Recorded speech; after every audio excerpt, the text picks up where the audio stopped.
जहाँ एक लड़का 8 घंटे 10 घंटे पर डे दे रहा है, हम 8 घंटे 10 घंटे पर डे जॉब के लिए दे रहे हैं। उसके बाद जो मतलब एक आदमी पार्ट टाइम जॉब कर रहा है, हम पार्ट टाइम पढ़ाई कर रहे थे और हमारा कंपटीशन उन बच्चों के साथ था। मैंने कहा पहली बार जीवन में ये सुनना पड़ा कि यार ये लड़का तो कामचोर है, ये काम नहीं, क्यों, मुझे मजबूरी थी। मैंने कहा मैं एक बार इस संविदा की नौकरी के चक्कर में 2018 वाला चुका हूँ और मुझे पता है कि किसकी क्या वैल्यू है। मतलब इतना था, सर ने भी बोला कि तुम अपने आप को थका रहे हो। मैंने कहा नहीं, मेरे पास यही मौका है अपना 100% देना। मैं 7-8 घंटे कोचिंग में ही रहा, इंजीनियर मास्टर में। तो हिंदी इंग्लिश जो भी क्लास चलती थी, मैं हर क्लास में घुस जाता था। कभी कभी ऐसा होता था कि थोड़ा एक दूसरे के ऊपर ओवरलैप हो जाती थी क्लासेस, तो मैं आधे के बाद ही घुस जाता था, वहाँ पे मैं जाता था। तो मेन चीज़ यही है मैम, आपके पास आप जिस भी इंस्टीट्यूट से कर रहे हैं, आपके पास आपको पता है कि ये इंस्टीट्यूट अच्छा है, तो आप पूरा फेथ रखिए उसमें। कहीं पहुंचने के लिए कहीं से निकलना ज़रूरी होता है, कहीं पहुंचने के लिए कहीं से निकलना ज़रूरी होता है। कुछ बेशकीमती पाने के लिए कई कीमती चीज़ों को छोड़ना ज़रूरी होता है। तो इन्हीं पंक्तियों के साथ आज हम स्वागत करते हैं बुद्धिराम भट्ट जी का, जो कि अभी PWD रुद्रप्रयाग में एज अ JE कार्यरत हैं। आज हम इनकी जर्नी जानते हैं कि इन्होंने किस जर्नी के तहत ये सक्सेस पाई, कैसे पाई, क्या इनकी स्ट्रैटेजी रही और क्या ये पर्टिकुलरली कंटेंट फॉलो करके सिलेक्शन पा सके। तो आइए जानते हैं बुद्धिराम भट्ट जी के बारे में। तो बुद्धिराम जी, सबसे पहले तो आपका बहुत बहुत स्वागत मेक इट ईजी सिविल के प्लेटफॉर्म पे। तो बुद्धिराम जी, सबसे पहले मैं आपका बारे में जानना चाहूँगी। मतलब मैं चाहती हूँ कि आप बच्चों को खुद को इंट्रोड्यूस करें, क्योंकि आपकी जर्नी बहुत ही मतलब मैं कहूँगी लंबी रही है, ठीक है। एक लंबे इंतज़ार के बाद आपको ये मिला है और वो बच्चे भी जानेंगे क्यों मैं ऐसा बोल रही हूँ। तो मैं चाहूँगी पहले आप इनको अपने बारे में बताएं और फिर आप अपनी जर्नी के बारे में बताएं कि आपकी जर्नी कैसे रही। तो बताएं। Thank you ma'am. सबसे पहले तो इस प्लेटफॉर्म पे बुलाने के लिए आपका धन्यवाद। मैम, मैंने 2013 में गवर्नमेंट पॉलिटेक्निक गौचर से डिप्लोमा पास आउट किया था। तो उसके बाद जैसे ही पास आउट हुए, हम डिप्लोमा में पहले से ही ठीक रहे, मतलब अच्छे बच्चों में से एक रहे। तो उसके बाद कभी सोचा नहीं था कि लाइफ इस प्रकार से, मतलब एक तरीके से लाइफ जैसे रोलर कोस्टर की तरह रहे, अप्स एंड डाउन बहुत देखे। तो उस समय अगर हम सोचते कि डिप्लोमा के लगभग 12 साल बाद या 11-12 साल बाद अगर गवर्नमेंट जॉब लगेगी, तो शायद मतलब ये हमारे लिए पचाना भी मुश्किल होता है उस समय। तो क्योंकि हम अच्छे थे, हमारे साथ के जो हमारा जो मतलब मैं हमेशा टॉप 3 में ही रहा हूँ अपने उसमें डिप्लोमा उसमें। तो कभी सोचा नहीं था कि इस प्रकार का वो मतलब ऐसा मतलब हमारे लिए लाइफ इस प्रकार के प्लेटफॉर्म पे लेके आ जाएगी कि मतलब रोलर कोस्टर बन जाएगा जीवन में। तो सबसे पहले क्या हुआ मैम कि मैंने एज अ जूनियर इंजीनियर एक सुधा NGO था, उसमें काम शुरू किया था जस्ट पास आउट होने के बाद। तो वो उसमें 5-6 महीने रहा। उसके बाद PWD में हमारी वैकेंसी आई थी संविदा की, कॉन्ट्रेक्चुअल बेस पे प्रॉपर फॉलो होता, पूरी ट्रांसपेरेंसी के साथ, बहुत उससे पूरे मेरिट बेस पे सिलेक्शन हुआ था। तो उसमें मुझे PWD गोपेश्वर मेरे को पहला डिवीज़न मिला था। तो उस समय क्योंकि गवर्नमेंट जॉब का इतना ज़्यादा क्रेज़ भी नहीं था, फिर हमको लगा ना, हमको इतनी जानकारी थी, हमको लगा शायद यही जॉब होती है, तो हम उसको चिल करके जॉब करने लगे। फिर जब 2013 बैच जस्ट हमारे उसमें मतलब वर्किंग में आया था नया नया, तो उनके साथ थोड़ा इतना ज़्यादा जो स्टाफ था संविदा और उसका रेशियो बहुत वो था, अंतर था, मतलब कि रेगुलर कम थे, संविदा वाले ज़्यादा थे। तो उससे क्या होता था कि क्योंकि होता है आप जैसे माहौल में रहता, कभी फील नहीं हुआ वो चीज़ें। जैसे ही उसके बाद हमने तुरंत फिर एग्ज़ाम की भी तैयारी करे थे। उस समय चलता था हमारा डिस्क्रिप्टिव टाइप का पेपर था, तो हम जस्ट बैकग्राउंड में उसके लिए तैयारी करते रहते थे, क्योंकि लिखने वाला होता था। तो आप एक तरीके से, आप चाहे वो डिज़ाइन वाला हो, चाहे आप थ्योरी हो, उस तरीके से एक लिखने का वाला चलता है। हम उसकी तैयारी कर रहे थे बैकग्राउंड में थोड़ा थोड़ा।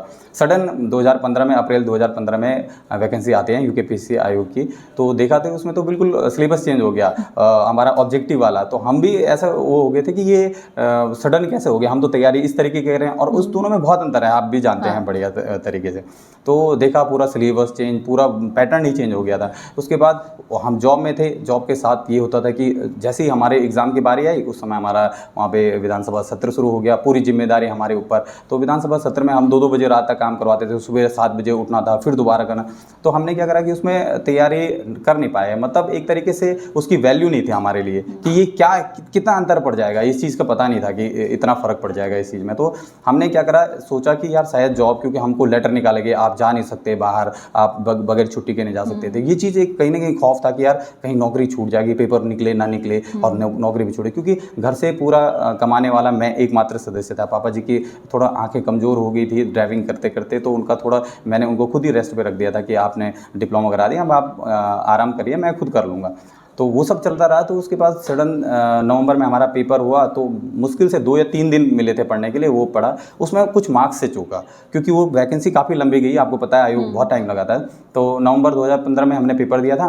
तो उसके बाद सितंबर 2017 में इंटरव्यू हुआ, और उसमें रिटर्न क्वालिफाई हो गया था। इंटरव्यू भी अच्छा रहा, 70 मार्क्स आए थे मेरे। सोचा हो सकता है हो जाए, लेकिन जब फाइनल रिजल्ट आया जून 2018 में, हाँ यही लगभग डेट थी, तो आप लगाए 15 अप्रैल का वो और 18 तक, तो ये जो 3 साल का जो वो रहा ना, इसने इतना अंतर डाल दिया कि बिल्कुल रेगुलर और संविदा वाले में बहुत ज़मीन आसमान का फ़र्क पड़ जाता था।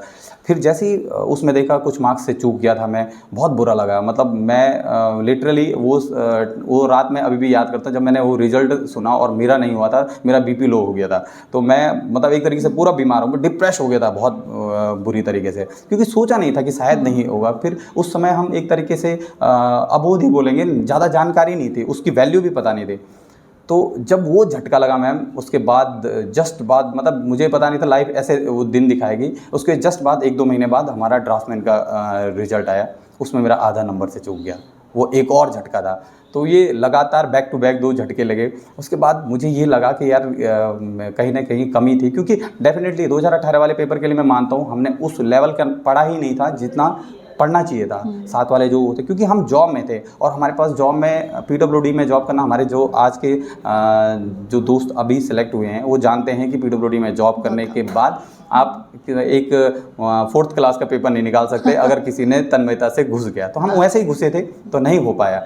फिर बाद में पता चला कि हम जहाँ हम 1/3 सैलरी लेते हैं, ऊपर से बहुत जो कॉन्ट्रेक्चुअल जो भी वो है, वो सर्विस में बहुत आपका बहुत शोषण होता है। आप लिटरली मैं बोलूँगा ये पूरा शोषण होता है। तो हमने देखा कि इसमें बहुत मतलब सेम वर्क के लिए आपको बहुत ही कम पे होता है, ऐसी कोई भी सुख सुविधाएँ नहीं हैं, आपका मेडिकल क्लेम नहीं है, कल के दिन कुछ हो गया कोई गवर्नमेंट आपको पूछने वाली नहीं है, कुछ हो गया, वही हमारे साथ ही कुछ ख़त्म हो गए थे रास्ते में, किसका एक्सीडेंट हुआ, बहुत सारे लड़के हो गए, तो उनको कुछ नहीं मिला। तो ये सब चीज़ें देखे तो मतलब एक डर सा आ जाता था अंदर में कि हमारी फैमिली का तो मैं ही हूँ ऐसा मेंबर।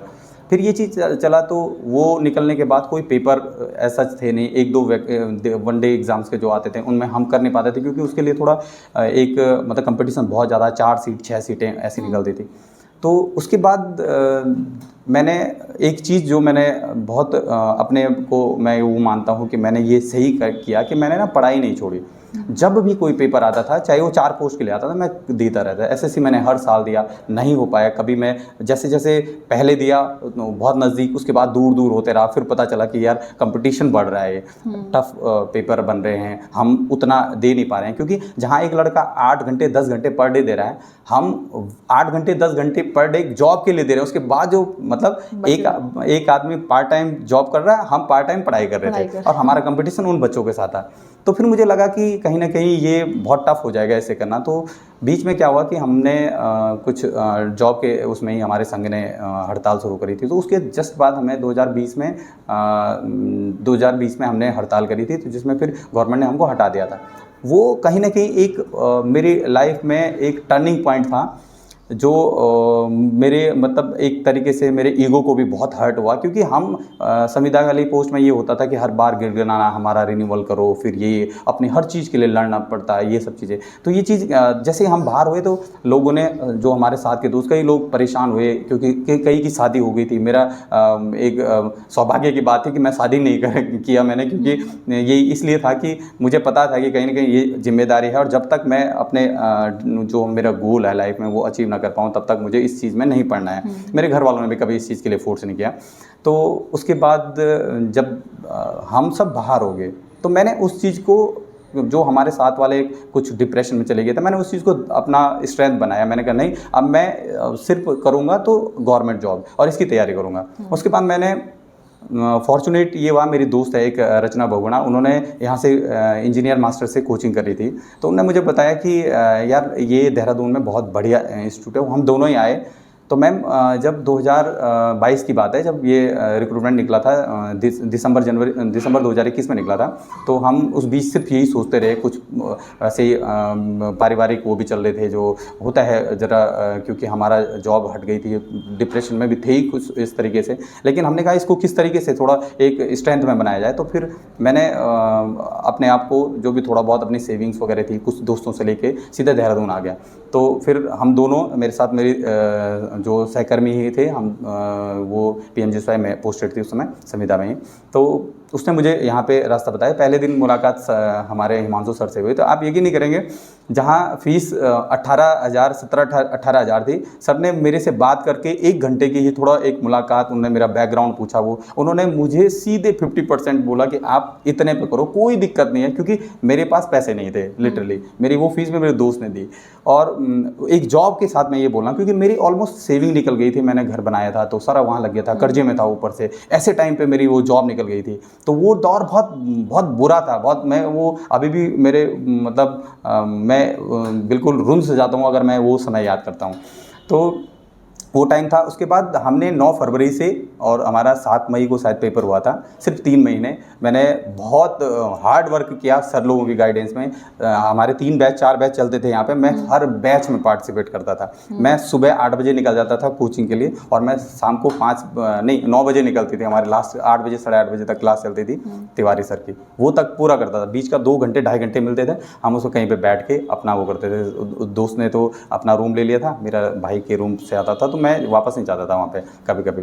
तो कभी कभी दिन का खाना मिस करा, और कभी कभी भाती में, जो बासी भाती में काम चलाता था, क्योंकि पढ़ने का फुर्सत ही नहीं थी मैम। मतलब इतना था, सर ने भी बोला कि तुम अपने आप को थका रहे हो। मैंने कहा नहीं, मेरे पास यही मौका है, अपना 100% देना है। मैं 7-8 घंटे कोचिंग में ही रहा, इंजीनियर मास्टर्स में। तो हिंदी इंग्लिश जो भी क्लास चलती थी, मैं हर क्लास में घुस जाता था। कभी कभी ऐसा होता था कि थोड़ा एक दूसरे के ऊपर ओवरलैप हो जाती थी क्लासेस, तो मैं आधे के बाद ही घुस जाता था, वहाँ पे मैं जाता था। तो मुझे बाद में थोड़ा मुझे ऐसा लगा कि यार वास्तव में मैंने अपने आप को थका दिया, लेकिन मैंने कहा नहीं, अभी हार नहीं माननी है। तो फिर इस तरीके से रहा। उस समय मेरा पेपर निकला। थोड़ा ड्रॉबैक ये रहा मैम कि रिवीजन का मौका नहीं मिला, तो इसलिए मेरे थोड़ा मार्क्स तो कम ही थे। लेकिन ये था कि श्योर था कि लगभग उस समय की जो वो चल रही थी, कि लग रहा था कि हो जाएगा, मैं खुद से सेटिस्फाइड था। लेकिन सडन जब पेपर कैंसिल हुआ, तो वो फिर एक और झटका था, जिसको मुझे लगा लाइफ यॉर्कर पे यॉर्कर फेंक रही है। तो मैं खुद बहुत परेशान हो गया था कि ये हुआ कैसे, क्योंकि मैम होता क्या है कि ज़रूरी नहीं है कि आपको हर बार वो मोमेंटम मिले। फिर आप हमारे साथ AE वाला पेपर भी कैंसिल हुआ, JEE वाला। लेकिन JEE वाले में एक और हमारे लिए खतरनाक ये हुआ कि उन्होंने नए बच्चों को भी वो करा, फिर से रिक्रूटमेंट। AE वाले में क्या हुआ, सेम जिन्होंने पेपर जो लास्ट फॉर्म भरा था वही देंगे, लेकिन JEE में उन्होंने रिक्रूटमेंट 2 बैच और घुस गए उसमें। तो अब कंपटीशन हमारे लिए और टफ हो गया था। तो फिर मुझे कहीं ना कहीं एक डर तो बहुत था। फिर मैंने अपने आप को समझाया कि यार मुझे भी मौका मिल रहा है, तो कहीं ना कहीं हम एक कदम आगे हैं। जो अब शुरू करेगा, हमने वो पिछला जो गलतियां हैं उनको नहीं दोहराएंगे, इस बार कुछ और नई स्ट्रेटेजी के साथ आगे बढ़ेंगे। फिर मैम उसमें एक जो अच्छी चीज़ हुई वो ये हुई कि मुझे SSC का मेरा प्री क्लियर हो गया। और मैं, जबकि वो जो टाइम था, मैंने जैसे ही पेपर दिया, मैंने 7-8 मई को पेपर दिया, और 15 मई से मैंने बद्रीनाथ PIU में जो वहाँ पे काम कर रही थी एक गावर कंस्ट्रक्शन कंपनी, वहाँ ज्वाइन करा, क्योंकि मुझे वहाँ से ऑफ़र आया था। वहाँ पे एक्शन साहब ने बोला, क्योंकि वो प्रोजेक्ट मैंने इनिशियल स्टेज पे देखा था, तो उन्होंने कहा कि ये लड़का वो है, ये पूरे प्रोजेक्ट को जानता है, आप इसको हायर कर लो, क्योंकि ये बाहर है अभी। तो उन्होंने मुझे फ़ोन किया, मैं गया, तो टेलीफोनिक इंटरव्यू पे ही उन्होंने मुझे सैलरी सब क्लियर कर दे, जो आप बोलेंगे हम इतना वो करेंगे, आप आ जाओ। मैं गया, मैं वो 6 महीने दिन रात वहाँ काम, क्योंकि प्राइवेट में आपको पता है किस तरीके से काम होता है। मतलब वहाँ -3 -7 तक टेम्परेचर गिरता था, जिस दौरान मैंने काम शुरू किया। मतलब मई से और दिसंबर तक रहा मैं। तो वो जो नवंबर दिसंबर उस समय पेपर था हमारा SSC का, तो मैंने वो उस दौरान बीच में थोड़ा बहुत वो करके जो पुराना जो मेमोरी बेस पे जो पुराना पता था और टेक्निकल बेस पे मेरा वो प्री क्लियर हुआ। जस्ट मैंने वही किया था, मतलब लेवल को बहुत ऊपर अच्छे मार्क्स नहीं आए थे, लेकिन मुझे एंट्री मिल गई थी मेंस के लिए, और ये मेरा एक ड्रीम था, मुझे एसएससी मेंस लिखना था। तो मैम कहीं ना कहीं मैंने सर से भी बोला, सर ने बोला हाँ ठीक है तुम मेहनत करो। मुझे कहीं ना कहीं ये लगता था कि मैं एक बार जरा देख लेते हैं, क्योंकि 2013 से लगभग 22 में आप पेपर दे रहे हो डिस्क्रिप्टिव वाला, फरवरी 2023 में था वो बल्कि पेपर, तो दिसंबर में मुझे नहीं जनवरी में शायद उसका रिजल्ट आया। तो उस समय मुझे थोड़ा ये हुआ कि अपने आप को चेक करना है। तो मैम उस समय मैंने अपने आप को पूरा झोंक दिया। मैंने सिर्फ 22 दिन पढ़ा था मैम एसएससी के लिए, और मैं 13 से 14 घंटे पढ़ता था। मेरे पापा बल्कि टोकते भी थे बीच में कभी आके ही, मतलब सबके घर वाले बोलते होंगे तो पढ़ ले, लेकिन मेरे पापा बोलते थे इतना क्यों पढ़ रहा है, क्योंकि मेरे कहीं ना कहीं बैठे बैठे कमर दर्द हो जाता, मम्मी मालिश करती। मेरे घर वाले अल्टीमेट टचवुड मैम, मेरे घर वाले बहुत सपोर्टिव रहे पहले से ही। मैं चाहूँगा कि हर किसी को ऐसे माँ बाप मिले, हर बच्चे को, पढ़ने वाले को। और वो भी मैं उस एज पे 10 साल जॉब कर दिया, उसके बाद घर वालों ने सिर्फ बोला कि ठीक है तू कर। मेरे को चाय मेरी टेबल पे आए, मेरी खाना वगैरह, मुझे उठना भी नहीं पड़ता था, ये स्थिति थी। जबकि मेरे मम्मी पापा और भी काम कर रहे हैं, घर का सारा काम कर रहे हैं, लेकिन उसके साथ साथ मुझे वो देते। तो मुझे इस प्रकार का कोई वो नहीं, जो घर से सपोर्ट होता वो टॉप क्लास का मिला है। फिर मैम वहाँ पे क्या हुआ कि जब मैंने एसएससी के लिए पढ़ना शुरू किया, फिर उस बीच में क्या, जैसे ही मेरा मोमेंटम बना था, मैंने 5-7 दिन 8 दिन पढ़ा था, तब तक एक बैड न्यूज़ आ गई कि हमारा वो जो एक सेग्रीगेशन वाला चल रहा था वो बिल्कुल ही कैंसिल हो गया है, कि ये जो पेपर है अब आपको देना ही देना है दोबारा, और एडवर्टाइजमेंट निकलेगा दोबारा। और ये एक कहीं ना कहीं दिल में बहुत वो था। फिर मेरा थोड़ा उसमें मोमेंटम टूट गया। 2 दिन मैं फिर परेशान रहा, बीच में जैसे कैसे खुद को संभाला कि यार एक बार एसएससी अभी सामने है, अगर उसमें लंबा टाइम लगेगा तो फिलहाल एसएससी को देख लो। फिर एसएससी का पेपर के लिए वो जो 20-22 दिन मिले थे मैम, उसमें मेरे को अच्छा वो हुआ। जो 2-2, 3-3 साल से तैयारी कर रहे थे हमारे साथ के दोस्त, पिछले या नए जो बच्चे थे जिनने 18, 19, 20 के पास आउट, मैंने उनको मतलब उनके कंपटीशन में लगभग उनके बराबर मार्क्स आया, 185 मार्क्स आए थे मेरे रिटर्न में। तो जो मेरे लिए सिर्फ अपने आप को चेक करना था, मैं निकलना न निकलना वो सेकेंडरी चीज़ था मेरे लिए। वो मैंने कभी नहीं सोचा कि मैंने निकलना, मुझे ये चेक करना था कि मैं हाँ कहाँ पे स्टैंड कर रहा हूँ। उसने क्योंकि मैंने आरसीसी, स्टील, सर्वे और सॉइल, ये जो सब्जेक्ट थे, और हाईवे, वो जो मेन सब्जेक्ट थे उसमें मैं बहुत बढ़िया तरीके से कर दिया था। और मैंने अपने आरटीआई में अपनी कॉपी भी वापस मांगी थी, तो मैंने देखा 25 में से 25 मार्क्स भी दिए हैं, 15 में से 15 नंबर दिए हैं। तो उससे देख के बहुत खुशी हुई मुझे अपने आप को। तो मैंने कहा मैं कर सकता हूँ। उसने मुझे ये दिया कि एक तरीके की, भाई तू किस लेवल पे है, तेरा लेवल कहाँ पे है। फिर मैंने कहा अब है यूकेपीएससी को तो मैं फाड़ के रख दूंगा। मतलब एक उस समय जो फर्स्ट में आया। बाद में फिर क्या हुआ कि होता है जैसे जैसे पढ़ने लगे, हर मंथ का मैंने टारगेट फिक्स कर रखा था कि मैंने टाइम टेबल बना रखा था, मेरी टेबल पे टाइम टेबल लगा रहता था कि मुझे आज, अगर मैं कभी किसी उसमें अगर एक घंटा होता है थोड़ा फ्लक्चुएशन, क्योंकि उस दौरान थोड़ा घर के काम भी करने पड़ते हैं, जैसे हल वगैरह लगना होता था, पापा की मदद करनी थी, ये चीज़ देखना, क्योंकि आपका हमारा पेपर फिक्स नहीं था ना उसका ड्यूरेशन। मैंने उस बीच सीएम पोर्टल पर भी कई बार पत्राचार किया कि हमारा क्यों नहीं निकाल रहे हैं, क्योंकि उन्होंने वहाँ पे पेपर में भी दिया था कि जब हम वहाँ पे हड़ताल में वहाँ पे गए थे तो सचिव ने कहा था कि आपको अप्रैल में हम एडवर्टाइजमेंट निकाल देंगे। तो अप्रैल का आप लगाओगे, अक्टूबर में दिया उन्होंने। आप सोचिए ये बीच वेट करना, आप पढ़ रहे हो लेकिन आगे पेपर, जिस पेपर के लिए आप पढ़ रहे हो उस पेपर का पता ही नहीं है, तो आदमी किस उसमें रहेगा। तो मैं बहुत वो था उसके साथ। फिर बीच बीच में थोड़ा काम के लिए भी चले जाता था। ये चीज़ें जो थोड़ा डिमोटिवेट करती थी वो ये थी कि क्योंकि ना लोग बोलते थे कि वो कहते हैं ना जवान लड़का घर पे सबको चुभता है, तो घर वालों को लोग टॉन मारते थे, यार कि ये तो सुना कि इसकी नौकरी भी चली गई, ठीक है। और मैं अपने गांव का सबसे होनहार बच्चों में से एक रहा हूँ, तो उसके बाद ये चीज़ें ना सबको बहुत एक वो क्या बोलते हैं वो चाय पे चर्चा वाली वो विषय बन गया था। कई लोगों ने सपोर्ट भी किया, कई लोग बोलते भी थे कि यार क्या है तुम घर पे क्यों हो। तो मैं कहता था कि मैं तैयारी कर रहा हूँ, पढ़ाई कर रहा हूँ। लोगों को नहीं लगता 23-32 साल में कोई क्या तैयारी कर रहा है, ठीक है। जहाँ मेरे साथ के बच्चों के बच्चे हो गए हैं 7-7, 8-8 साल के, वो क्या बोलेंगे। मैं उस फेज में था। फिर मैम क्योंकि मैंने नया मकान बनाया था तो वो मेरे लिए प्लस पॉइंट ये था कि थोड़ा एकांत था, तो वहाँ पे चिड़िया की चहकने की तक की आवाज़ नहीं आती थी, तो मैं आराम से पढ़ लेता, कोई डिस्टर्बेंस नहीं था। तो मैम उसके बाद जब ये इसका ड्रॉबैक ये रहा है कि जो लेट तैयारी करने का, मैंने शादियों में जाना छोड़ दिया, किसी फंक्शन में जाना, क्योंकि सबसे पहला क्वेश्चन यही रहता था क्या कर रहा है। मैं खाली था घर पे। फिर सेकंड चीज़ रहता था शादी का। शादी का तो भले मेरे घर वाले नहीं बोलते, लेकिन समाज तो बोलता ही है। ये चीज़ें कहीं ना कहीं परेशान करती थी। मैं इसलिए ये सब चीज़ें छोड़ दिया कि कौन उनको जवाब दे, इसलिए मैं जाता ही नहीं था, किसी गैदरिंग में नहीं जाता था, फैमिली गैदरिंग वो कहीं भी नहीं जाता। तो मैंने खुद को बंद कर दिया था कमरे में। 6वें 7वें दिन थोड़ा रोड पे जाता था, मेरा दोस्त है एक, उसकी चाय की टपरी है, वहाँ पे बैठ के चाय चुई पीता था, फिर वापस आया। सब ये बोलते थे घर आ रखा क्या आजकल, ठीक है। जिनको नहीं पता, जिनको पता था वो तो खैर बोलते हैं। तो ये इस तरीके के रहा मैम। उसके बाद जब मैं हर मंथ का मेरा टारगेट फिक्स रहता था। अगर किसी में थोड़ा फ्लक्चुएशन हो गया तो मैं उसको फिर और सीरियसली ले लेता था, फिर उसको उस तरीके से वो करता था। तो मैंने लगभग सारे इंजीनियर मास्टर्स के जो सारे टेस्ट सीरीज वगैरह, फिर मैंने टेस्ट सीरीज को बहुत अच्छे तरीके से वो करा। तो सेकेंड टाइम पे मुझे मई जून तक थोड़ा वो रहा, एवरेज रहा, लेकिन अगस्त सितंबर तक आते आते मुझे बहुत अच्छे कॉन्फिडेंस आ गया था कि मेरा हो जाएगा। क्योंकि मैं देखता था ऑनलाइन प्लेटफॉर्म पर भी मेरे साथ के दोस्त जो पेपर देते थे या वो मैं देखता था कि मैं कहाँ पे स्टैंड कर रहा हूँ। मैं घर से ही पेपर देता, ऑफलाइन वाले वो जो हमारे वो OMR सीट होती है, मैंने प्रिंट निकलवा रखी थी, वो सारे भरता था, मैं चेक करता था अगर मैं घर पे भी दे रहा हूँ तो मैं किस लेवल पे आ रहा हूँ। तो एक अच्छा कॉन्फिडेंस आ गया था। फिर सडन क्या हुआ मैम कि मुझे दोबारा संविदा वाली नौकरी का वो आया। क्यों? क्योंकि हमारा केस चल रहा था, तो जैसे जैसे सीट खाली हो रही थी, वैकेंट हो रही थी, वैसे वैसे आ रही। तो सडन आया तो उसमें पहला नंबर मेरा ही था, जो हमारे 33 लड़के निकले थे। अब मेरे लिए बड़ा वो आ गया, दुविधा में पड़ गया था कि एक तो तैयारी पीक पे है, अब वो भी आने वाला है, अब ज्वाइन करूँ कि ना करूँ। फिर पता नहीं कहाँ फेंकते हैं, क्योंकि ये भी अनसर्टेन था। थोड़ा बहुत इधर उधर सी जो जब अपनी जितनी जान पहचान थी वो लगा के कि मुझे नियर बाई मिल जाए, मिल गया मुझे। रुद्रप्रयाग मेरा डिस्ट्रिक्ट मिल गया। और उसके बाद लेकिन चैलेंजिंग काम था, क्योंकि 4 धाम यात्रा का रूट था NH रुद्रप्रयाग में, जहाँ मैं अभी वर्तमान में भी पोस्टेड हूँ। तो वहाँ पे मैम उस चीज़ के लिए थोड़ा मुझे टाइम निकाल के जाना, वो बुलाते ही थे। सर ने कहा मैं सिर्फ 1 हफ्ता छोड़ूंगा आपको लास्ट के, तो उससे ज़्यादा मैं छोड़ नहीं सकता कि।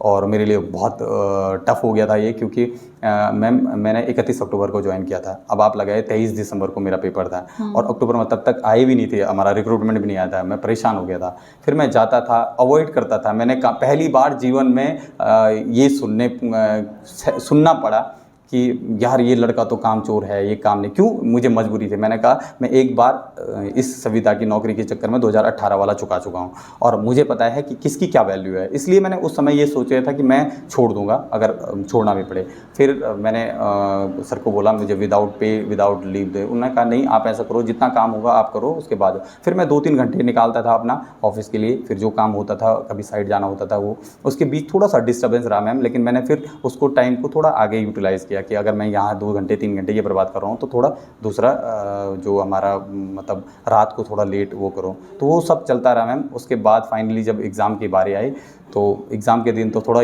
कहीं ना कहीं आपका लक होता है, दिन भी होता है, फिर आपका हार्ड वर्क तो कॉमन है मैम। हार्ड वर्क और आपका वो एक कहावत वो आप मैंने सुना कहीं कि जब आप पानी को बॉईल करने के लिए रखते हैं और 70 डिग्री पे, 100 डिग्री उनका जो बॉइलिंग पॉइंट है, आप 70 पे 1 महीने तक भी रखो नहीं होगा वो। आपको 100 करना है, चाहे एक दिन में करो, आप 2 मिनट में 100 ले जाओ, तो वो क्या करेगा, उसको तब बॉयल होने लगेगा। तो वही चीज़ है कि आपको एक बार अपना कोई टारगेट है तो आपको अपना 100% एक ही बार देना, आप पूरा जी जान जो के, क्योंकि आप थोड़ा थोड़ा करते रहेंगे तो कभी उस लेवल तक नहीं पहुंच पाएंगे। लेकिन आपको क्या है कि जो अपना 100% दो, यही मेरा एक स्ट्रेटेजी रही। तो इसलिए मैंने पेपर बहुत अच्छे से रहा, by the grace of God.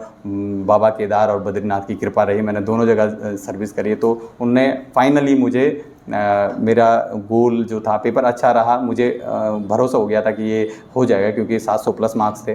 तो फिर उसके बाद मैं थोड़ा अपने को उसमें आ गया। फिर मैं जॉब में जैसे लग रहे थे वैसे ही लग गया मैं। ग्रेट ग्रेट बुदेराम जी, आपकी ये स्टोरी सुन के मतलब मुझे गूज़बम्स आ गए, और हमारी जनता जो है उनको भी डेफिनेटली ये स्टोरी बिल्कुल, क्योंकि बहुत रियलिस्टिक है, वो कनेक्ट कर पाएंगे कहीं ना कहीं आपसे कि एक बच्चा जो गांव से आता है वो कितनी मेहनत करता है एक पर्टिकुलर पोस्ट को पाने के लिए, दिन रात मेहनत करता है, भूखा पेट रहता है। और ये कॉमन चीज़ें हैं, ये बहुत बच्चे कर रहे हैं। और कहीं ना कहीं मैं ये तो नहीं बोलूँगी कि सबको एक ही बारी में सक्सेस मिल जाती है। आपको इतना टाइम लग गया, एक लंबी जर्नी आप लोगों को ट्रैवल करनी पड़ी, और इस जर्नी को ट्रैवल करने के लिए एक सपोर्ट होना बहुत ज़रूरी है, जो कि आपके घर वालों ने और आपकी टीचर्स ने आपको फॉर श्योर बहुत अच्छे से दिया। तो अगेन मैं ये भी मानती हूँ कि हर कोई इतना लकी नहीं होता है, तो वो बच्चे बिल्कुल डिसहार्टेड ना हो, क्योंकि हर किसी का अपना एक अलग रूट है जिसको लेके वो सक्सेस तक पहुँचता है। इनको जो रूट मिला वो आपकी तरह नहीं होगा, और आपको जो रूट मिलेगा डेफिनेटली वो अपने आप में यूनिक रूट होगा, क्योंकि सफलता का रूट हर किसी के लिए अपना अपना नया होता है, ठीक है ना, अलग होता है बेसिकली। तो बुद्धिराम जी, आपने काफ़ी चीज़ें यहाँ पे बता दी, स्ट्रैटेजी भी बता दी कि आप होल हार्टेडली 100% देंगे एग्ज़ाम को, तो फॉर श्योर आप लोग हो जाएंगे। जो मैं ऑब्जर्व कर पाई, आपका एक टारगेट सेट करने वाला जो पार्ट था, तो हर किसी बच्चे को टारगेट बेस्ड स्टडीज़ मैंने पिछले इंटरव्यूज़ में भी देखी कि काफ़ी सक्सेसफुल रही हैं। इसके अलावा कंसिस्टेंसी और डिटर्मिनेशन तो कॉमन है, बाय डिफ़ॉल्ट पढ़ना ही है आपको, हार्ड वर्क, कंसिस्टेंसी, डिटर्मिनेशन तो मस्ट है। इसके अलावा टारगेट बेस्ड स्टडीज़ कहीं ना कहीं आपके एक ब्रेन को चैलेंज मिल जाता है कि भैया आपको ये काम करना ही है, ठीक है ना, take it as a challenge, अपने दिल पे ले लो कोई बात कि नहीं यार उसने मुझे ऐसा बोला था तो तू किसी काम का नहीं है, इसी बात को दिल पे लेके एग्ज़ाम क्रैक कर दो। क्योंकि बहुत केसेस में ऐसा देखा गया है कि बच्चे को एक छोटी सी चीज़ चुभ गई और उसी चीज़ के लिए उसने पूरा पेपर क्रैक कर दिया, बिल्कुल, ठीक है ना। समटाइम्स मतलब यहाँ पे हम बहुत लिमिटेड बच्चे ला पा रहे हैं भले, बट हमारे कांटेक्ट में मल्टीपल स्टूडेंट्स ऐसे हैं जिनकी स्टोरीज़ अगर हम यहाँ पे आप लोगों को देंगे तो आपको लगेगा कहीं ना कहीं ये आपकी स्टोरी से भी कनेक्ट करें, क्योंकि हर दूसरी स्टोरी कनेक्टेड होती है। हर दूसरा बालक वही फील कर रहा है कि फॉर एग्जाम्पल जैसे आपकी स्टोरी है, हर दूसरा बालक की सेम स्टोरी हो सकती है, पॉसिबल है, ठीक है ना। ऑल्दो सक्सेस के रूट अलग होंगे लेकिन story same, it can be same, कि वो भी मतलब गांव से आ रहा है। क्योंकि मैंने बहुत बच्चे पढ़ाए हैं, मैंने देखा है कि बच्चे छोटे से गांव से आते हैं, हिंदी मीडियम स्कूल से आते हैं, लेकिन आज तक का रिकॉर्ड है मेरा, हिंदी मीडियम वाले जितने भी बच्चे मैंने पढ़ाए हैं सिलेक्शन मोस्टली उनका हुआ। मैं ये इंग्लिश मीडियम वालों को ऐसे नहीं बोल रही हूँ तुम्हारा नहीं होगा, बिल्कुल होगा, बट जो गाँव से आ रहा है हिंदी मीडियम के एक छोटे से स्कूल है, उसने ना वो स्ट्रगल्स देखे हैं, उसने वो मतलब वो छोटे छोटे स्ट्रगल्स भी वो नोट करके आता है बेटा, और उसको पता है कि मुझे ये काम आगे करना है। वो बेसिकली वहीं से उसका डिटर्मिनेशन ना, एक ट्रिगर उसको वहीं से मिल जाता है। कि कुछ लोग जैसे सुविधा नहीं मिलती जिनको गांव में, कि यार मेरे गांव में ना पानी की दिक्कत है, बड़े हो गए ना मैं जेई बनूंगा और यहाँ पे मैं ये पानी की दिक्कत ख़त्म करूँगा। काफ़ी लड़के ऐसे भी, मतलब मैंने स्टोरीज सुनी बच्चों की। तो मतलब हर किसी की अलग अलग एस्पिरेशंस, हर किसी की अलग अलग विशेज़ हैं। तो इट्स लाइक मैं स्टिल यही कहूँगी, आपका हार्ड वर्क, डिटर्मिनेशन, कंसिस्टेंसी और टारगेट बेस्ड स्टडीज़, मतलब बेसिकली अगर आप टारगेट लेके पढ़ेंगे तो डेफिनेटली आप देखो, मेहनत कभी वेस्ट तो जाती नहीं है, it pays of at the end of the day, it will definitely पे यू ऑफ, ठीक है ना। तो कभी भी ऐसा मत सोचना कि इतना तो पढ़ लिया, आप क्या कर रहा हूँ, मैंने तो एमटेक भी कर ली, मैंने तो पीएचडी भी कर ली, आपने सब कर लिया, पर आपने कहीं ना कहीं वो क्वालिटी कंटेंट छोड़ दिया जिसकी वजह से आपका सिलेक्शन हो सकता था। तो मतलब सिलेक्शन हमेशा अगर आपने 100% दिया है अपना, तो होना बिल्कुल निश्चित है। तो अपने आप को बिल्कुल रेडी रखें, पढ़ाई बिल्कुल टाइम पे करें, और अपना जो टारगेट सेट कर रहे हैं अगर आप उसे डेली की डेली अचीव कर रहे हैं तो ऐसा हो ही नहीं सकता कि आपका सिलेक्शन ना हो। बुद्धिराम जी की स्टोरी सुन के मतलब सेम ही चीज़ निकल कर आती है, और अगर आप दोबारा देखना चाहते हैं तो डेफिनेटली देख सकते हैं, you will get the same thing only. तो बुद्धिराम जी, मेरा नेक्स्ट क्वेश्चन आपसे ये रहेगा बेटा कि पहला तो आपने कंटेंट क्या रेफ़र किया, क्योंकि देखो एक लॉन्ग जर्नी जब हो जाती है ना कहीं आपका ब्रेक लगता ही है गाड़ी पे, है ना, और आपको अगेन बैक टू, हम तो एक महीने रिवाइज ना करें बैक टू जीरो हो जाते हैं। तो डेफिनेटली आपका भी एक लॉन्ग टाइम हो गया था इस जर्नी को, कि 2013 में कहीं डिप्लोमा किया है और 2024 में जाके कहीं सिलेक्शन हो रहा है। तो आपने बेसिकली आपकी स्ट्रैटेजी क्या रही और आपने कंटेंट क्या रेफ़र किया है इस एग्ज़ाम को क्रैक करने के लिए?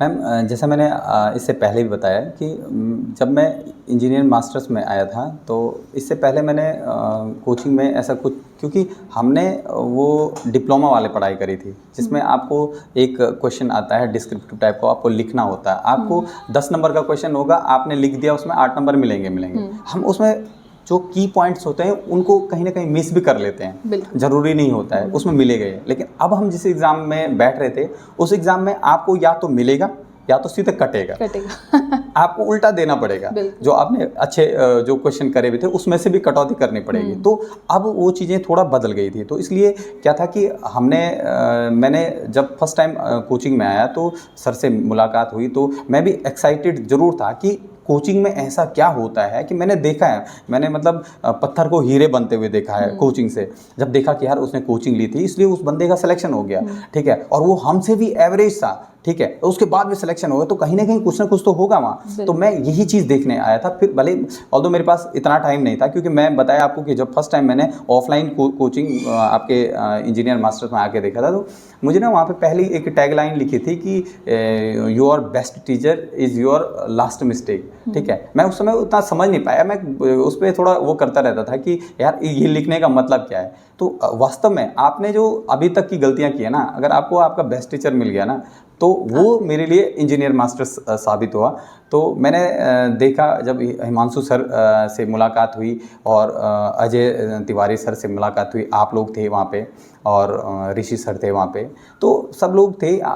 लेकिन जो हमारे पास, मेरे पास क्या था कि अपना कुछ नहीं था। मैं जब कोचिंग में आया तो ब्लैंक होके आया था, मुझे पता था मुझे जो लेना यहीं से लेना है। अब मैं अपनी वो चीज़ें, क्योंकि हम डिप्लोमा में जो पढ़ गए उस सब को किनारे रख के आया था। अब आप क्या पढ़ा रहे हैं मुझे वो देखना था, ऑब्जर्व करना था, क्योंकि कहीं ना कहीं मेरा 100% फेथ था इस चीज़ में। आप जहाँ से भी मेरी जो स्ट्रेटेजी या मैं एक एडवाइस जो दूंगा कि आप जहाँ से पढ़ रहे हैं ना, जिस भी कोचिंग से पढ़ रहे हैं, आप उन पर पूरा भरोसा करें, वो कहीं ना कहीं आपके लिए मेहनत कर रहे हैं। और इंजीनियर मास्टर्स में मैं उस ध्येय के साथ आया, जब मैंने देखा कि वो बहुत मेहनत कर रहे हैं। हम भी वो टीचर्स भी, आप लगाइए सुबह 7 बजे से 9 बजे रात तक नॉन स्टॉप बोलते जा रहे हैं, ठीक है। भले वो चेंज हो रहे हैं, हमको वो सब देखना था, ठीक है, लेकिन वो भी हमसे कहीं ज़्यादा बैकग्राउंड में वो भी पढ़ रहे हैं। आपको 1 घंटा उनने पढ़ाना है तो वो पिछले 2 घंटे से पढ़ रहे हैं उस चीज़ के लिए, ठीक है। वो ढूंढ के ला रहे हैं, हमको तो क्या है जो वो पढ़ा रहे हैं वो पढ़ना है, लेकिन वो ना ढूंढ के ला रहे हैं कंटेंट कि यार अभी कौन सा चल रहा है, कौन सा ट्रेंडिंग क्वेश्चन चल रहा है, किस प्रकार के आंसर, कई क्वेश्चन के अलग अलग बुक में अलग अलग आंसर, ये बहुत चैलेंजिंग होता था। आप भरोसा अपने टीचर्स पर रखिए, ठीक है, और वो अल्टीमेटली आपको वो रिजल्ट देंगे, ठीक है, मेहनत आपकी है, ठीक है। तो मेरा ये रहा मैम पहले से ही कि जब मैं वहाँ पे आया था तो मैंने 3 महीने जो दिए, बिल्कुल आंख मूंद कर वो कहते हैं आप ये बुक पढ़िए तो वही पढ़ना है, इससे इधर उधर कहीं नहीं जाना है। मेरा तो ये रहा मैम जो फर्स्ट में रहा। सेकेंड टाइम पे क्या हुआ, जब सेकेंड टाइम की बारी आई तो उस समय थोड़ा माहौल बदल भी गया था। आप लगाइए ये 22 की बात है, फरवरी 22 की, और उसके बाद आप 24 की बात कर रहे हैं, मतलब मई जून जुलाई जो ये टाइम था, उस समय मैंने फिर ऑनलाइन लिया इंजीनियर मास्टर से ही। फिर आपके पास क्या है कि प्लेटफॉर्म मिल गया, आप वहाँ से पढ़ रहे हैं।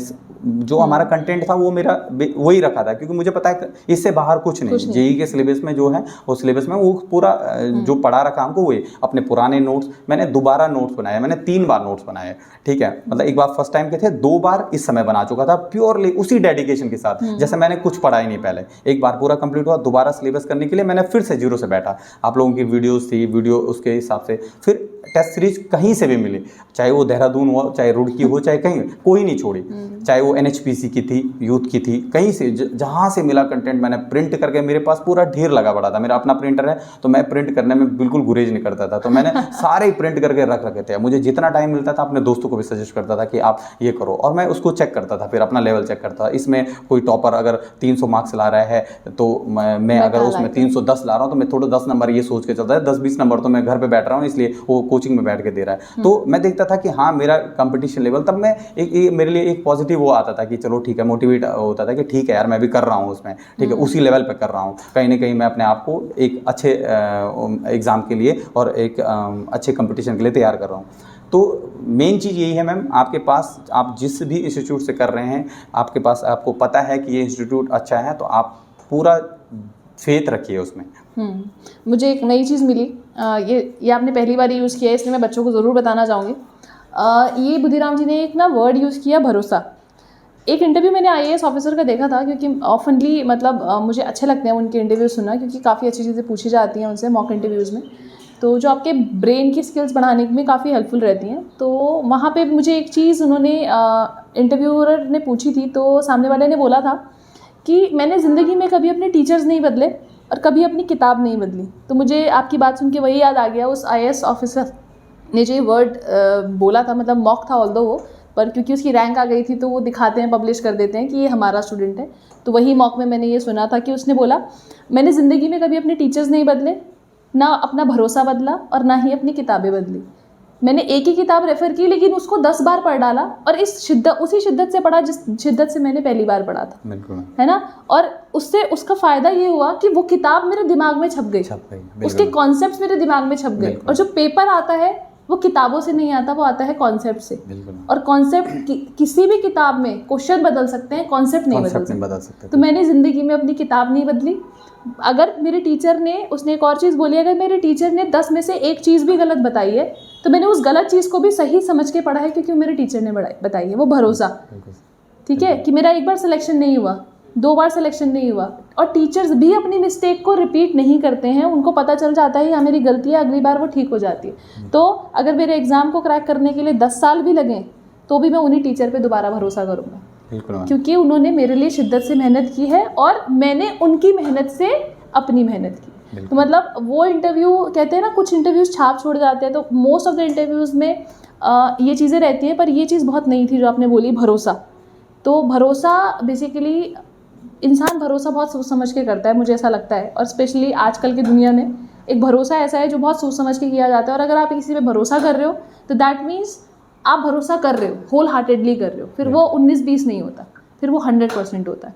तो बिल्कुल अच्छी चीज़ बोली है बुद्धिराम जी ने। आप जो किताबें रेफ़र कर रहे हैं, पहली चीज़ तो ये आप स्टैंडर्ड बुक्स ही रेफ़र करें। आप कोई भी मतलब फालतू की किताब उठा के पहले तो पढ़े ही मत, ठीक है ना, क्योंकि आप उस किताब के भरोसे पेपर देने जा रहे हो, आप ये समझो, है ना। तो आप जब इस वर्ड को समझोगे तो आप बुक ही वो उठाओगे जो स्टैंडर्ड ऑथर्स की होंगी, जिनमें मिस्टेक हर किताब में रहती है। मैं ये नहीं कह रही हूँ हर किताब परफेक्ट है, आप कोई भी स्टैंडर्ड बुक भी निकालोगे ना, गलतियाँ उसमें भी होंगी, लेकिन हाँ वो उस लोकल किताब से कम गलतियाँ होंगी। जो आपको अगर लोकल किताब में 20 गलत मिलेंगे तो यहाँ पे आपको 2 या 3 ही मिलेंगे। तो मुझे ऐसा लगता है 20 क्वेश्चन गलत करने से बेटर है कि आप 2 या 3 ही गलत कर लें, ठीक है ना। तो जैसे बुद्धिराम जी ने बोला, मैं मार्जिन से रही, आपने अभी अपने स्टार्टिंग के जर्नी में बताया था। तो similarly I have seen some students जिन्होंने लोकल किताबें रेफ़र की। स्टार्टिंग में जब आप तैयारी करते हो पता नहीं रहता कौन सी किताब लेनी है नहीं लेनी, तो 1 मार्क्स से बच्चा रुक गया, और वो 1 मार्क्स का क्वेश्चन उसका जो था मेरे स्टूडेंट का, आई स्टिल रिमेंबर मैम, वो जो टिम्बर में मॉइस्चर कंटेंट रह जाता है ना 10 से 12%, उसका क्वेश्चन वो था कि किसी लोकल किताब में उसका आंसर गलत दिया हुआ था, मैं आंसर गलत करके आ गया और 1 ही नंबर से मेरा सिलेक्शन हो गया। बिल्कुल। तो अब आप किसी लोकल किताब को उठाएंगे, जब आप उसे रेफ़र करते हैं ना, तो आप अपने भरोसे को ही, जिसे कहते हैं, भरोसा नहीं दिला पाओगे बाद में। तो आप रेफ़र ही आप स्टैंडर्ड किताबें करें, और अगर आपको नहीं पता कि कौन सी किताबें आपको रेफ़र करनी चाहिए, इसी का मार्गदर्शन आपके टीचर्स करते हैं, फैकल्टी का रोल ही यहाँ आता है। बिल्कुल, ठीक है ना। तो कहते हैं ना, अब बड़े बड़े ग्रंथ पढ़ तो लोगे, समझ नहीं पाओगे, बिना गुरुओं के वो किताबें समझ नहीं पाओगे। तो जो हमारे पूर्वज बोल के गए वो शायद कुछ समझ के ही बोल के गए हैं, मुझे ऐसा लगता है। तो बाकी अगर आप समझ पा रहे हो तो आप तो बहुत बड़े हो भाई, लेकिन मोस्ट ऑफ द स्टूडेंट नहीं समझ पाते, क्योंकि ज्ञान और मार्गदर्शन आपको आपके गुरु ही दे सकते हैं। ठीक है बुद्धिराम जी, आपने मतलब सब चीज़ों को बहुत अच्छे से एक्सप्लेन किया। आपका target based studies, determination, consistency, भरोसा कहीं ना कहीं आपको बहुत जिसे कहते हैं फ्रूटफुल रहा, और हम भी आपकी इस खुशी से बहुत खुश हैं कि आप हमारे थ्रू एक सिलेक्शन पा पाए, और आज हम आपका इंटरव्यू कर रहे हैं। तो अगेन ये अपने आप में हमें बहुत खुशी हो रही है।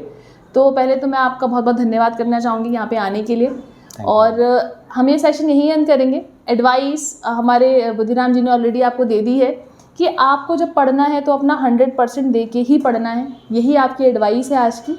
तो बुद्धिराम जी, आपका बहुत बहुत धन्यवाद यहाँ आने के लिए। आज का सेशन हम यहीं अंत करते हैं। धन्यवाद बुद्धिराम जी, आने के लिए बहुत बहुत धन्यवाद।